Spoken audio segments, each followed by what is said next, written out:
Hey everyone, so welcome to our first ever podcast. Given the circumstance of everything that has been going on, we thought when is the perfect time to start the series? Now is the perfect time to start the series.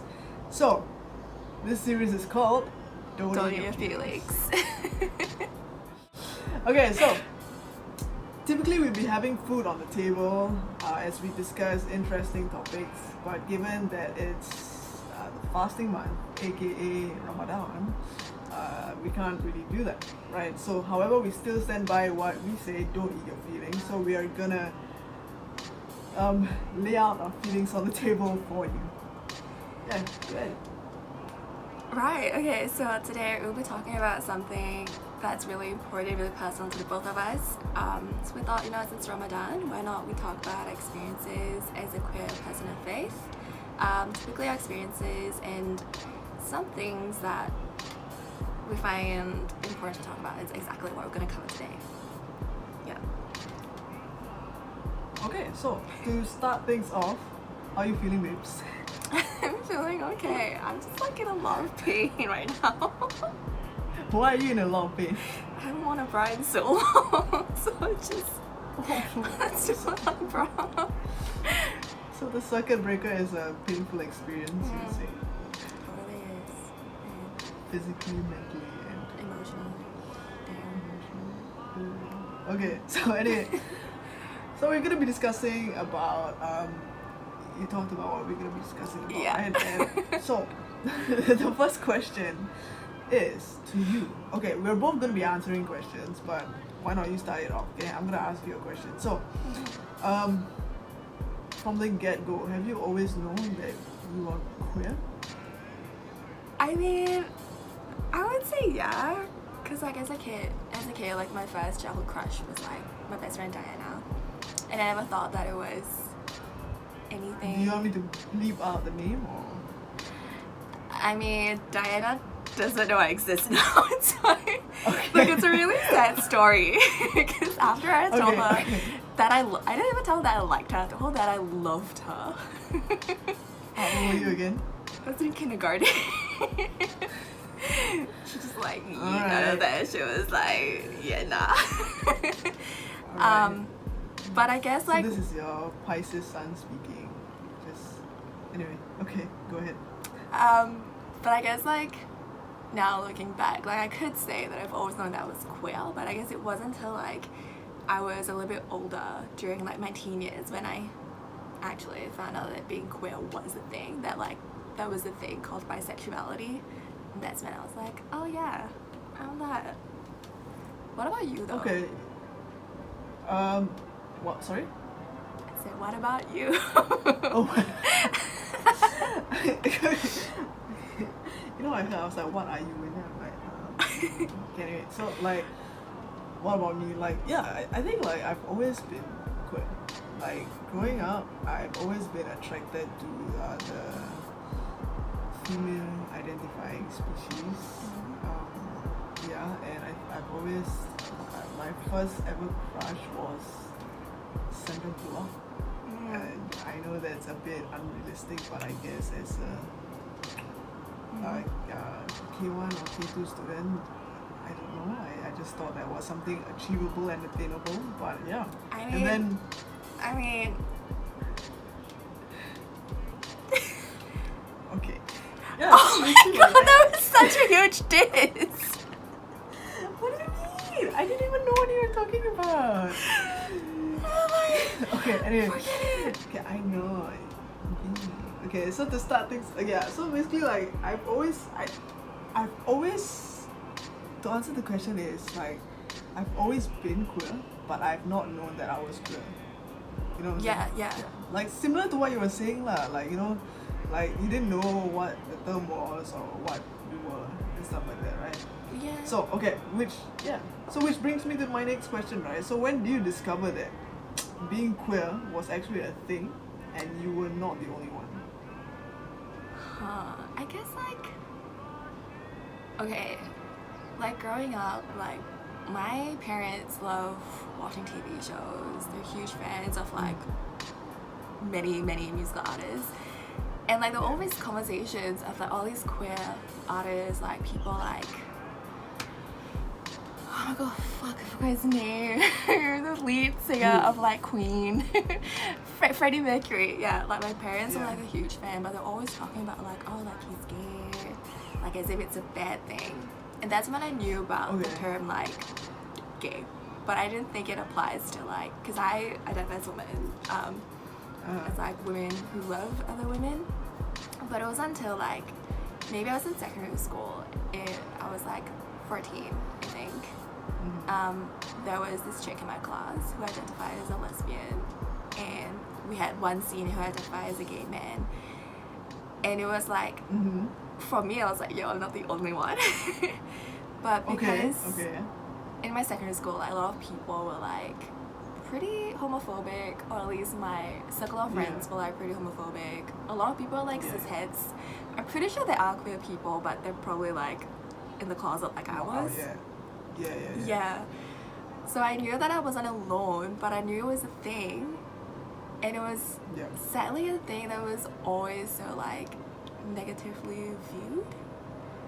So for a while, like, I had to deal with like quite a bit of like internalized homophobia, in a sense where like, yeah, I like girls, but then I'm like, but I shouldn't. And it was like a whole journey, but like, I'm really glad that I'm here. Okay. Yeah, so like it was early on that you knew about the terminology, but it was only later on that you realized that you were not the only one. Yeah. Right? And that's cool. Yeah. But what about you?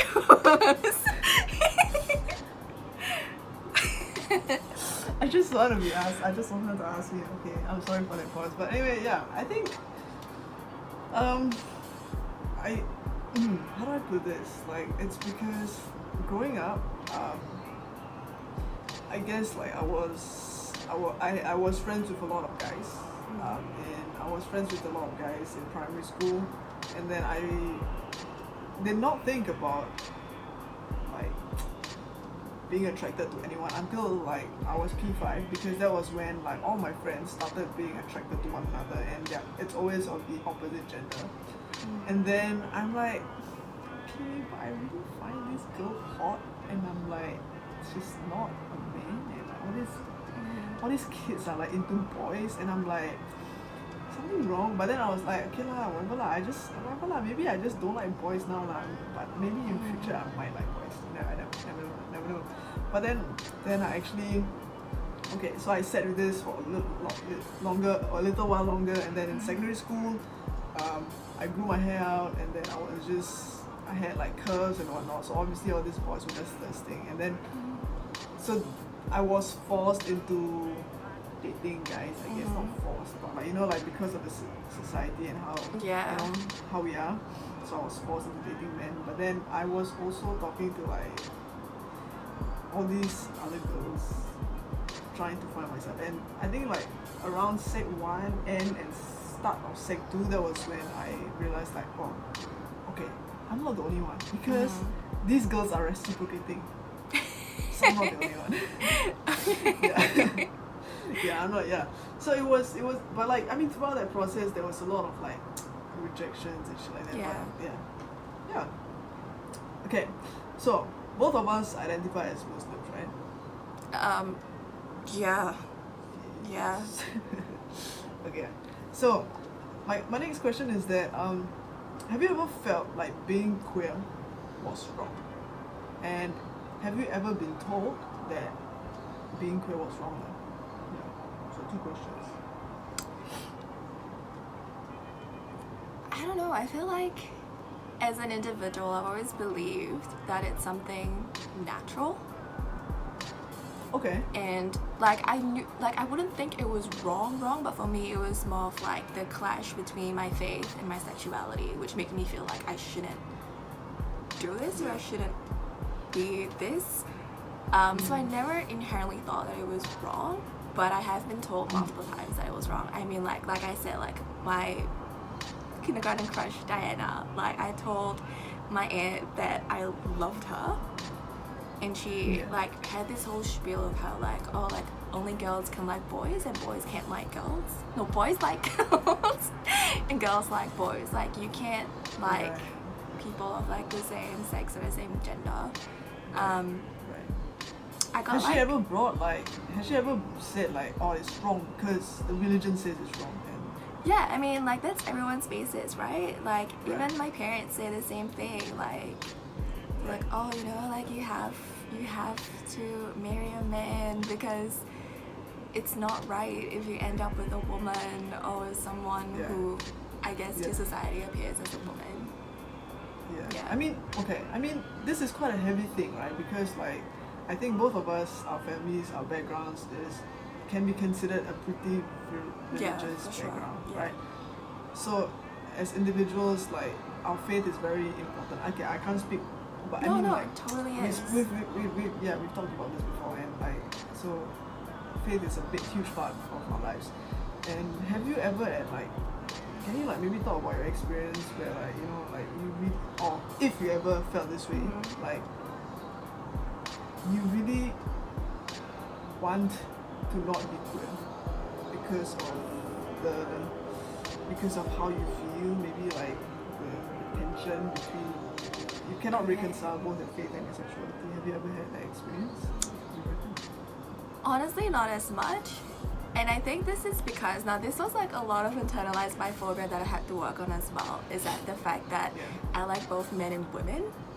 So like if I find myself attracted to like a man, in my head I'm like, oh yeah, like, that's all chill. Like I don't have to deal with all the drama that comes with dating someone of the same sex. And I guess in my head that I always knew that that was like I'm not like in deep shit. Like that's how I see it.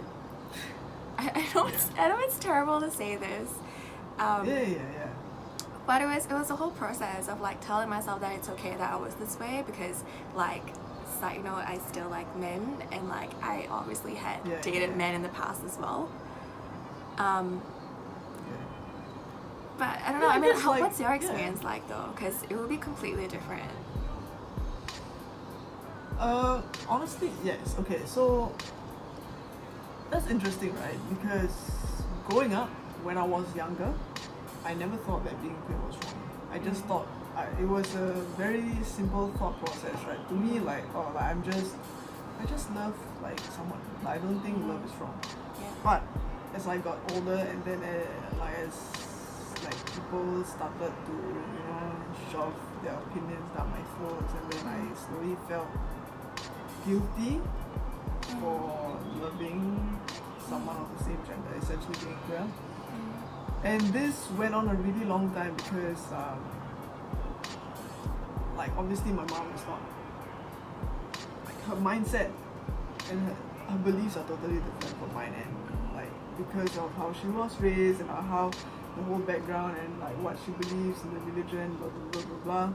Like there was a lot of times where I felt like I was alone lah, because you know, like she would say all these things and she would say like, oh, this is wrong, this is disgusting, why you cut your hair like that, why do you present yourself like that? And it's sad, and it's something like I had to get through on my own. And so for a period of time I could not accept myself, and on top of like all the body dysphoria that I was feeling, I was also feeling a lot of guilt for just being queer. So it was, to answer it simply, yes, I ever felt that being queer was wrong. And then I was like, hey, you know what, like, and then I attempted to after poly, I think, after poly for like a period of time, I was like, okay, you know what, let's try this straight thing out again, right? Let's try this straight thing out again. And then apparently men are still attracted. I was bald then. Yeah, And so like you're fine. yeah, so like yes.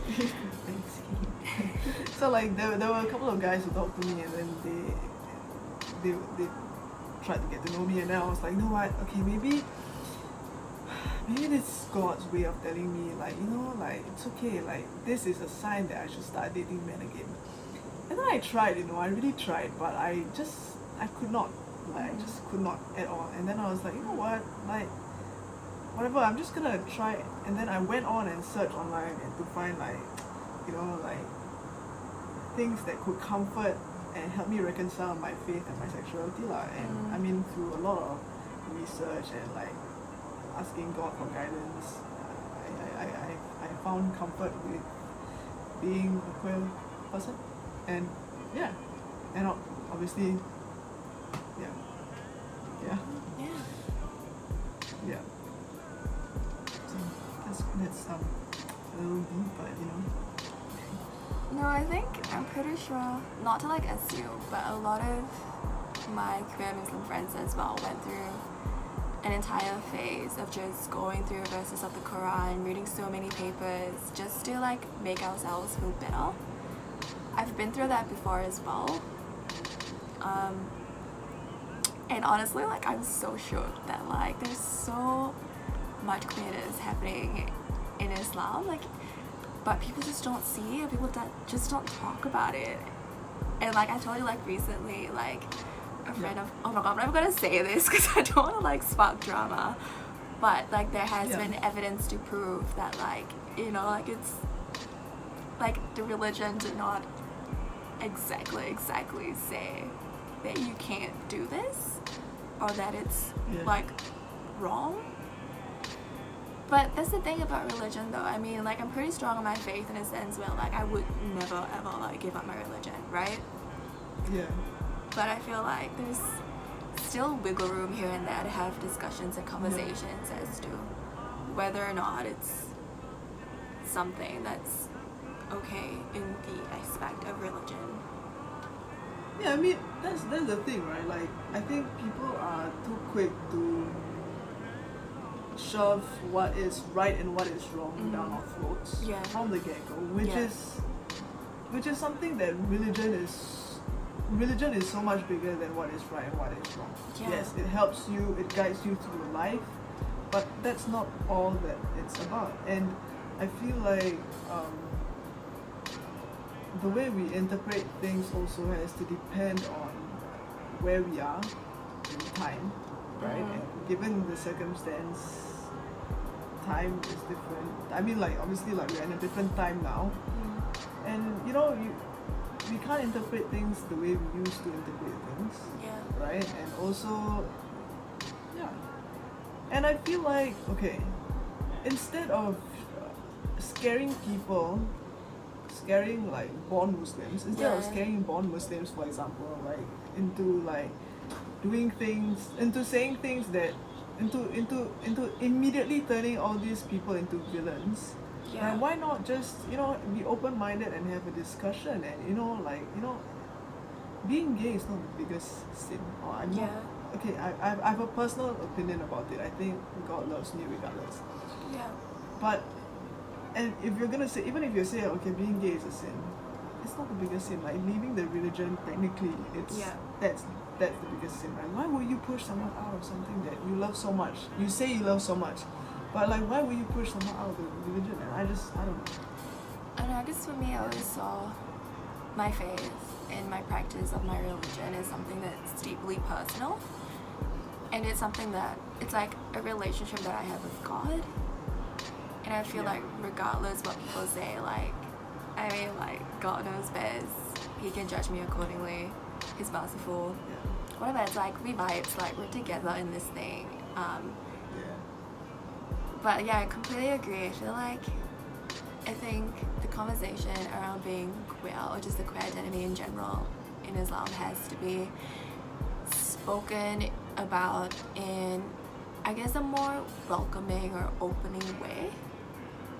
Not something that's frowned upon and spoke about in really like degrading ways, because like, I mean, obviously there's people like you and I who identify as queer but still feel really connected to the religion in some ways, you know what I mean? And I think being a person of faith, like, it's hard to be queer as a person of faith. There are people who have eventually decided to leave the religion, whether or not it's based on them being queer or other like beliefs that they have, but like, I don't want that to happen to me. I don't know. It's difficult. It's already difficult enough. Yeah. I don't see why people should make it more difficult. Yeah. Yeah. Yeah. But it is what it is, I guess, sometimes. It's quite sad for me to even say that it is what it is, but it is what it is. And yeah, which is why we're doing this, right? We just want to talk about like how we feel, and hopefully maybe whoever's watching can relate or have any information that you think that can help Yeah. people reconcile their faith with their religion, or I don't know, just any experiences, just talk us through it. Yeah. And I mean, we will be doing more of this. And actually, when you were talking about your bisexuality, I was thinking like that's actually a good thing to talk about, because there's a lot of misconceptions that surrounds bisexuality, and I think it's very unfair that people have these ideas and whatnot. And yeah. Anyway, do you want to end this off? I'm ending this off right now. I'm having so much fun. You're having so much fun. Do you have anything else to say? So much fun. I just want to speak about being, I guess, like a queer hijabi. Go ahead. Yeah, like, I know being queer and being a hijabi seems really, like, taboo. Or people are always just like, oh, like, she's gay, like, she's wearing the hijab. And because, like, people have this idea that, like, queer people, even, like, if they're queer Muslims, that they can't, I guess, like, they don't have the rights to, like, exercise certain parts of their religion that they feel strongly about. Like, regardless of, like, whether you guys care about how I wear my hijab, like, I'm not planning to, like, take it off, you know what I mean? And it's always so heartwarming to see, like, fellow hijabis, like, come to me and speak about their experiences. And I just want to, like, we have this great platform, and I think it would be so great if I could, I guess, be friends or, like, meet more people like me. And I guess they're all really valid, you know what I mean? Like, I had this conversation with a friend as well. I'm sorry if I'm rambling. I ramble a lot. But I'm constantly with this friend, like, apart from being bisexual and being made to feel like my queer identity is not valid, because, like, a lot of internalized biphobia, just generally a lot of biphobia in the queer community. It's also, I guess, like, being a Muslim hijabi woman, like, people just, like, refuse to see it or refuse to believe that you're queer, which is, like, really shitty, because, like, all throughout poly, like, it's something that I've held on to so strongly, like, my queer identity. Like, when someone asks me, I'm like, yeah, like, I'm bisexual. But, like, people don't actually, like, they can't fathom it just because, like, I wear the hijab. And it's like, I feel like the hijab is my Harry Potter invisibility cloak in the queer community, which sucks. But, you know, like, what can we do to, like, improve that, you know what I mean? Yeah, that's an interesting thought to have. I don't know. Like, I have a lot of, like, bi friends. I don't have bi friends who don the hijab. Yeah. Right? Yeah. But growing up, I've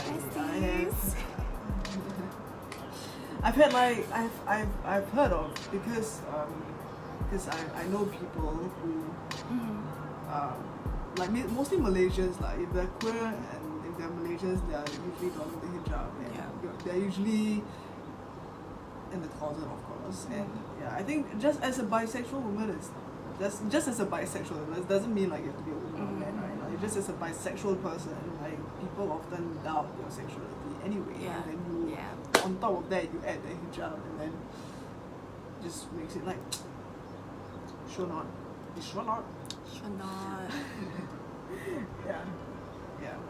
Yeah. I mean, that's an interesting thing. That's an interesting thing to talk about that we can talk about in another podcast. I mean, if anyone's interested to, like, be part of this series with us, like, just hit us up. Like, we're always open to having more people to talk about their experiences, and this platform is not just for us, it's for, like, everyone. It's gonna be that SpongeBob meme with, like, the rainbow. I know, the moment you did that, I imagined SpongeBob. Okay, I think yeah, I think we can close this off. We actually have a Ramadan series coming up. You want to talk about it yet? Oh yeah. Oh wow. This is huge. This is something that I think we're both really excited about. But we are starting a Ramadan series very soon. Yay! Woohoo! Just insert sound effects. she made me. I am the sound effect. We don't need everything. Alright. But you know, for these series, we will be bringing on queer Muslims as guests on our podcast, and we'll be featuring them on social media as well. So, I mean, I don't know about you, babe, but I'm like really, really keen to get this going, and I hope that you are excited too. So, keep a lookout. Yeah. Honestly, okay. The thing that I wish I had growing up was like a Muslim queer person talk about this kind of things Yeah. to help me out. And I feel like since we are at a place where we're comfortable with talking about our sexuality and our faith, why not help other people? And yeah, hopefully throughout this series we will meet more people, we will build a better community, and we can help some people reconcile their faith and their sexuality. Yeah. And yeah, hopefully, yeah, we can be friends and family, you know. Yeah. Alright, so keep a lookout. We are going to be continuously doing these podcasts. It's honestly a fun thing to do. We enjoy it. What about you, babes? Do you enjoy it? Are you enjoying it so far? You love chatting? I just love chit chatting and like seeing myself in the camera. I'm just so free. It's alright. We have to love ourselves before we love someone else. So. Amen. Amen. Amen. Alright, so keep a lookout. Till next time, baby. 1, 2. Skirt. It's bad timing. Alright, Charles.